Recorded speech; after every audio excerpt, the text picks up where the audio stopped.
Hello friends, मैं Krishna Indoura Adobe Premiere Pro के इस ट्यूटोरियल में आप सभी दोस्तों का स्वागत करता हूं। दोस्तों, इस वीडियो में हम सीखेंगे कि एडोब प्रीमियर प्रो के अंदर हम कलर बैलेंस कैसे कर सकते हैं। अक्सर हमें हमारे सीन को कलर बैलेंस करने की आवश्यकता होती है क्योंकि कई बार हमारा कैमरा सही ढंग से वाइट बैलेंस नहीं हुआ होता और हो सकता है कि कलर टेम्परेचर हमारे सीन को प्रभावित कर रहा हो, जिसकी वजह से हमें हमारे सीन में कलर कास्ट देखने को मिले। आइए मैं आपको कुछ एग्जाम्पल दिखाता हूँ कि मेरे कहने का क्या मतलब है और मैं आपके साथ क्या डिस्कस करना चाहता हूँ। फर्स्ट एग्जाम्पल में मुझे लगता है कि कैमरे को डे लाइट के लिए बाउंस किया गया था जबकि इसे टंगस्टन के लिए बाउंस किया जाना चाहिए था। ऐसा न होने पर हमारे कैमरे ने सीन में स्ट्रॉन्ग वार्म कलर कास्ट दिया। नेक्स्ट एग्जांपल इसके बिल्कुल अपोजिट है। कैमरे को टंगस्टन के लिए बाउंस किया गया था जबकि इसे डे लाइट के लिए बाउंस किया जाना चाहिए था। ऐसा न होने पर हमारी इमेज में कूल कलर कास्ट देखने को मिल रहा है। इन दोनों मामले में प्रॉब्लम कैमरा ऑपरेटर की गलतियों के कारण हुई, या हो सकता है कि कैमरा ऑपरेटर ने जानबूझकर व्हाइट बैलेंस को अत्यधिक वार्म या अत्यधिक कूल डायल किया हो। बट नाउ डायरेक्टर ने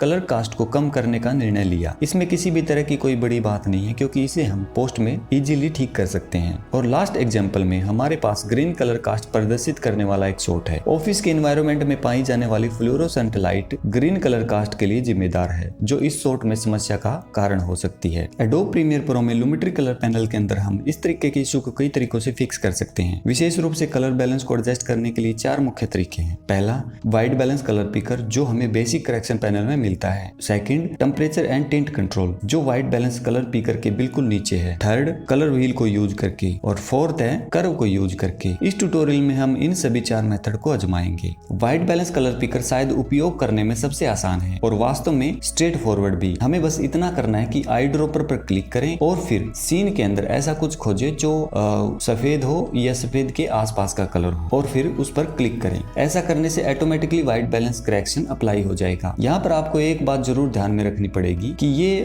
ट्रू व्हाइट बैलेंस नहीं है, इसलिए इसको आप थोड़ा बहुत अपने हिसाब से सेटिंग कर सकते हैं क्योंकि ये सिर्फ एक लॉजिक लगा है, नहीं कि प्रॉपर मतलब हमारे सीन को इन्होंने व्हाइट बैलेंस किया है। ठीक है, तो इसको आप अपने हिसाब से देख सकते हैं। Now temperature control colour temperature और केल्विन डिग्री को एडजस्ट करता है। अगर इसे हम राइट साइड की तरफ खींचेंगे तो इमेज में वार्म कलर इंक्रीज हो जाएगा और इसे लेफ्ट साइड की तरफ खींचने से इमेज में वार्म कलर डिक्रीज हो जाएगा। सीधे शब्दों में कहें तो हम इससे इमेज के अंदर yellow to blue spectrum control कर सकते हैं। मैं टेम्परेचर कंट्रोल को लेफ्ट साइड में खींचकर इमेज को कूल करने जा रहा हूं। यह कंट्रोल मैक्सिमम -100 तक ही होता है, इसलिए यदि हमें आवश्यकता हो तो हम अपनी सहायता के लिए एक और एक से अधिक लुमिट्री पैनल का उपयोग कर सकते हैं। इस केस में मुझे लगता है कि ये बेहतर दिख रहा है, बस इसमें थोड़ा ग्रीन दिखाई दे रहा है। इसके लिए हम टिंट कंट्रोल को यूज कर सकते हैं जो हमें ग्रीन टू मजेंटा स्पेक्ट्रम को एडजस्ट करने में मदद करता है। मैं टिंट कंट्रोल को थोड़ा राइट साइड में करके इसमें थोड़ा मजेंटा ऐड कर लेता हूँ। शॉट अभी भी वार्म लगता है लेकिन यह एक प्लीजिंग वार्म है जिससे नेचुरल दिखने वाली स्किन टोन बनती है। यदि हम शॉट में और अधिक ब्लू ऐड करते हैं तो हम शॉट को बहुत अधिक क्लिनिकल बनाने का रिस्क उठाते हैं। ठीक है, चलिए अगले शॉट पर चलते हैं और कलर व्हील का उपयोग कर करेक्शन करते हैं। Colour wheel panel colour temperature को टॉप से डाउन उपयोग करके हम किसी भी इमेज को एडजस्ट कर सकते हैं, जिसका अर्थ है कि यदि आप हाईलाइट में करेक्शन अप्लाई करते हैं तो यह मिड टोन और शैडो में जाने वाली शेष फुल रेंज में भी सुधार करेगा। कई मामलों में आप कलर टेम्परेचर को ठीक करने के लिए हाईलाइट कंट्रोल पैनल का उपयोग कर सकते हैं, लेकिन इस मामले में हमें इस इमेज के अंदर ब्लू कास्ट गंभीरता के कारण सभी तीनों कलर कंट्रोल का उपयोग करने की आवश्यकता होगी। इससे पहले कि हम इमेज को एडजस्ट करें, मैं आपको एक टिप देना चाहता हूँ। यदि आप कलर बैलेंस करने के लिए अभी नए हैं या आप अभी शुरू कर रहे हैं तो यह आपके लिए सहायक हो सकती है। मेरा सुझाव है कि आप अपनी मूवमेंट को अप टू डाउन और लेफ्ट टू राइट में ही सीमित करें। ऐसा नहीं कि आप डायगोनल मूवमेंट नहीं कर सकते, आप डायगोनल मूवमेंट भी कर सकते हैं, लेकिन एक बार जब आप साइन, रेड, ग्रीन और मजेंटा स्पेक्ट्रम के साथ एडजस्टमेंट करने में कंफर्ट हो जाते हैं तो इसके बाद आप डायगोनल मूवमेंट को इंट्रोड्यूस कर सकते हैं। ठीक है, व्हाइट बैलेंस और कलर टेम्परेचर को ठीक करने के लिए हमारी मदद करने के लिए हम जिस स्कोप का उपयोग करने जा रहे हैं वह है परेड स्कोप। फिर हमें जो करना है वह है इमेज के अंदर से व्हाइट रेफरेंस फाइंड करना और आरजीबी परेड में संबंधित ट्रेस की पहचान करना है, लेकिन कभी कभी इसे पढ़ना चुनौतीपूर्ण हो सकता है। इसलिए मैं अपने शॉट में व्हाइट और ब्लैक कलर के रेफरेंस को अलग करने के लिए मैथ टूल का उपयोग करने जा रहा हूँ। इसे देखना बहुत आसान है। व्हाइट कलर के लिए हम बैकग्राउंड में जो आदमी है उसकी शर्ट का उपयोग करेंगे और ब्लैक कलर के लिए हम फोरग्राउंड में जो आदमी है उसके काले बालों का उपयोग करेंगे। मैं क्लिप क्लिक पर क्लिक करूंगा और इफेक्ट कंट्रोल पैनल को ओपन करूंगा। हम ओपेसिटी इफेक्ट को टर्न ऑफ करेंगे और फिर पेन पर क्लिक करें और शर्ट को अलग करने के लिए एक शेप बनाएं। इसी तरह आदमी के बालों को अलग करने के लिए एक शेप बनाएं।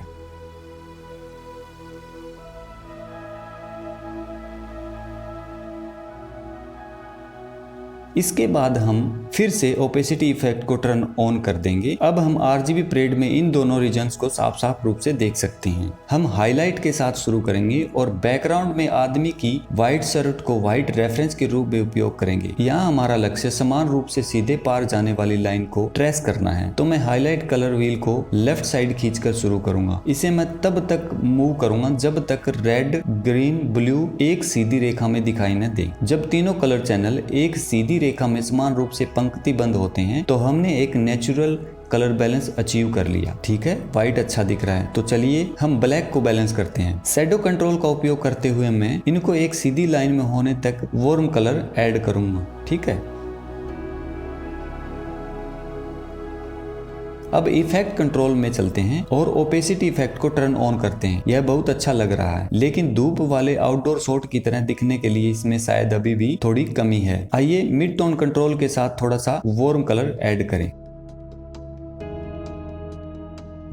Looking very good. आइए करो का उपयोग करके करेक्शन को एक अलग तरीके से आजमाएं। यहाँ क्लिक करके हम कलर व्हील को बंद करेंगे और फिर करो पैनल को ओपन करते हैं। कस्टम करो का उपयोग करके हम रेड, ग्रीन और ब्लू चैनल के लिए हम एक्सपोजर पर स्टिक नियंत्रण प्राप्त कर सकते हैं। और मैं यह भी बताना चाहता हूँ कि सभी चैनल एक साथ जुड़े हुए हैं, जिसका अर्थ है कि जब हम एक को एडजस्टमेंट करते हैं तो यह अन्य को भी समान रूप से प्रभावित करता है। इसलिए प्रत्येक इंडिविजुअल चैनल तक पहुंचने के लिए आपको केवल उस स्पेसिफिक चैनल पर क्लिक करना है जिसके साथ आप काम करना चाहते हैं। तो फिर इसे आसान बनाने के लिए हम ओपेसिटी इफेक्ट को ऑन करते हैं एंड देन स्कोप को ओपन करेंगे एंड देन ब्लू चैनल पर क्लिक करेंगे। हाईलाइट में से ब्लू कलर को कम करने के लिए हम टॉप पॉइंट को नीचे की तरफ खींचेंगे। रेड कलर ऐड करने के लिए हम रेड चैनल पर क्लिक करेंगे और टॉप पॉइंट को लेफ्ट साइड की तरफ खींचेंगे। और फिर शैडो के लिए हम ब्लू चैनल पर वापस जाएंगे और नीचे के बिंदु को दाईं ओर खींचेंगे। शैडो में रेड कलर को बैलेंस करने के लिए हम रेड चैनल पर क्लिक करेंगे और नीचे के पॉइंट को ऊपर की तरफ खींचेंगे। इसके बाद हम इफेक्ट कंट्रोल में वापस जाएंगे और ओपेसिटी कंट्रोल को टर्न ऑफ कर देंगे। हम मिड टोन वार्मथ का उपयोग कर सकते हैं, इसलिए मैं ब्लू चैनल पर क्लिक करूंगा। मिड रेंज के लिए मैं एक बीच में बिंदु बनाऊंगा और इसे नीचे की तरफ खींचूंगा। यह अच्छा दिख रहा है। हमें दोनों ही कंट्रोल्स कलर व्हील और कर्व के साथ सिमिलर रिजल्ट मिले हैं, इसलिए यह पूरी तरह आप और आपकी व्यक्तिगत पसंद पर निर्भर करता है कि आप कलर व्हील्स और कर्व में से किसे पसंद करते हैं। आइए अपने लास्ट उदाहरण की तरफ चलते हैं, जिसमें फ्लोरोसेंट ऑफिस लाइट के कारण ग्रीन कलर कास्ट होती है। इससे हम टेम्परेचर और टिंट मेथड के साथ साथ कर्व मेथड का इस्तेमाल करेंगे। हम बेसिक पैनल में टेम्परेचर और टिंट के साथ शुरुआत करते हैं, क्योंकि tint control green magenta spectrum के साथ एडजस्टमेंट करता है। टिंट कंट्रोल को हम राइट में तब तक खींचेंगे जब तक कि दीवार पर सफेद पट्टी का प्रतिनिधित्व करने वाले तीनों निशानों के हिस्से संरेखित नहीं हो जाते। और तो मैं टेम्परेचर कंट्रोल में बस थोड़ा सा बदलाव करूंगा।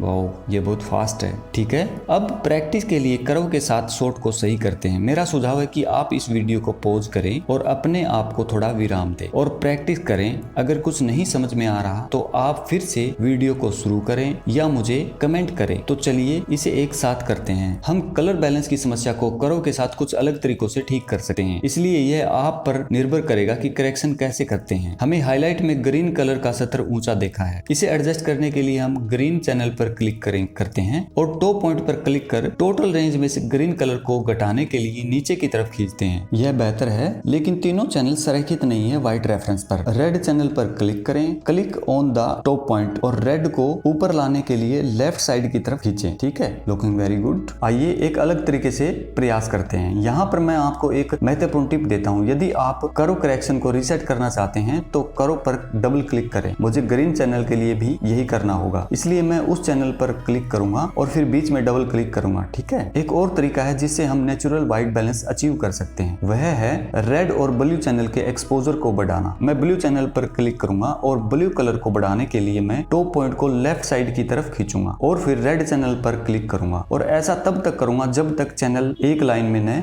हो जाए। यह अच्छा लग रहा है और शायद पीछे वाले मेथड से बेटर भी है जो इससे पहले हमने कर्व का किया है। हमारे द्वारा उपयोग की जाने वाली दोनों मेथड के बीच रियल डिफरेंस एक्सपोजर में परिवर्तन का है। ग्रीन चैनल का उपयोग करना अधिक सहज है क्योंकि हम ग्रीन कलर कास्ट के लिए करेक्शन कर रहे हैं, लेकिन हम इमेज में एक्सपोजर को भी काफी कम कर रहे हैं क्योंकि लूमा की बहुत सारी इंफॉर्मेशन ग्रीन चैनल में है। दूसरी विधि कलर बैलेंस को ठीक करती है जबकि साथ ही साथ ओवरऑल एक्सपोजर को भी बढ़ाती है। तो ये बहुत अच्छा है कि हम व्हाइट बैलेंस करेक्शन को ठीक करने के विभिन्न तरीकों से आज परिचित हो जाएंगे। यदि आप ग्रीन कलर चैनल को कम करना चाहते हैं तो आपको इमेज को उसके पिछले प्रदर्शन पर पुनर्स्थापित करने के लिए ब्राइट करने की आवश्यकता हो सकती है। इन कैलकुलेशन ऐसे कई तरीके हैं जिससे हम कलर बैलेंस करेक्शन कर सकते हैं और मेरा सुझाव है कि आप जो भी तरीका चुने वह आपको कम से कम समय में सर्वोत्तम परिणाम दे। मुझे आशा है कि इस ट्यूटोरियल ने आपको यह समझाने की मदद की है कि आपकी फुटेज में व्हाइट बैलेंस या कलर टेम्परेचर के इशू को कैसे ठीक किया जाए। यदि आपके पास कोई क्वेश्चन है तो उसे कमेंट बॉक्स में छोड़ दे और मैं कोशिश करूंगा जल्द से जल्द उसका आपको जवाब दूं। तो ठीक है दोस्तों, मिलते हैं नेक्स्ट ट्यूटोरियल में।